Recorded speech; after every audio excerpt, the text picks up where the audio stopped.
ভূস্বর্গখ্যাত কাশ্মীর নিঃসন্দেহে পৃথিবীর সবচেয়ে সুন্দর জায়গাগুলোর একটি।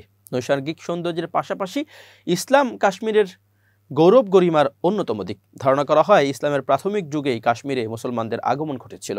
কোনো ঐতিহাসিকের দাবি, মহানবী হজরত মুহাম্মদ সাল্লাল্লাহু আলাইহি সাল্লামের জীবদ্দশায় তার একদল সাহাবী কাশ্মীরে আগমন করেন এবং তারা স্থানীয় শাসক ভিনা দত্তের সঙ্গে সাক্ষাৎ করেন। তারা কিছুদিন কাশ্মীরে অবস্থান করার পর চীনের দিকে যাত্রা করেন। সেখান থেকে সিল্ক রোড হয়ে নিজ দেশে ফিরে যান। অন্য একদল গবেষকের দাবি, 711 খ্রিস্টাব্দে সেনাপতি মোহাম্মদ বিন কাসেম সিন্ধু জয় করার পর তিনি ভারতবর্ষের নানা দিকে মুসলিম বাহিনী প্রেরণ করেন। সে সময় সেনাপতি হুম্মাম বিন সুম্মাহকে কাশ্মীর অভিযানে পাঠান। স্থানীয় শাসকরা তাদের আন্তরিক অভ্যর্থনা জানান এবং উপহার স্বরূপ একটি বড় জমিদারি দান করেন। ফলে সেনা অভিযানে অংশ নেওয়া কয়েকটি আরব পরিবার কাশ্মীরে থেকে যায়। তারা সে সময় কাশ্মীরে বেশ কয়েকটি মসজিদও নির্মাণ করে।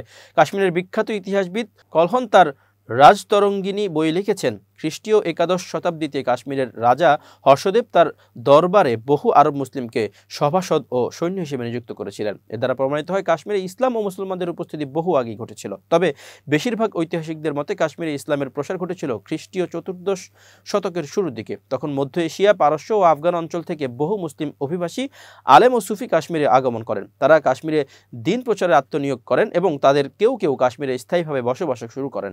কাশ্মীরে ইসলাম প্রচারের ক্ষেত্রে বিশেষ অবদান রাখেন সুফি আলেম শায়েখ শরফুদ্দিন আব্দুর রহমান রহমতুল্লাহি আলাই। তিনি বর্তমান তুর্কমেনিস্তানের অধিবাসী ছিলেন।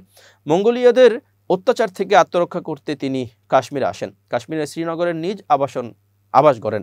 ইংরেজ ঐতিহাসিক লরেন্সের মতে কাশ্মীরে ইসলামের প্রচার শুরু হলে 1324 খ্রিস্টাব্দে স্থানীয় শাসক রেঞ্জু শাহ রিনচেন সুফি আব্দুর রহমান বুলবুল শাহ রহমতুল্লাহ আলাইয়ের হাতে ইসলাম গ্রহণ করেন। তিনি একজন লাদাখী রাজপুত্র ছিলেন, যিনি 1320 খ্রিস্টাব্দে পিতার মৃত্যুর পর কাশ্মীরের সিংহাসনে অধিষ্ঠিত হন। ইসলাম গ্রহণের পর তার নাম হয় সুলতান সদরুদ্দিন। তার ইসলাম গ্রহণ কাশ্মীরে ধর্মীয় ইতিহাসে একটি ঐতিহাসিক ঘটনাও বটে, কেননা তার ইসলাম গ্রহণের প্রভাবে তার বেশিরভাগ প্রজা ইসলাম গ্রহণ করেছিল। তার পরিবারের গুরুত্বপূর্ণ অনেক সদস্যও তখন ইসলাম গ্রহণ করে, যেমন তার ভগ্নিপতি রাউনচন্দর।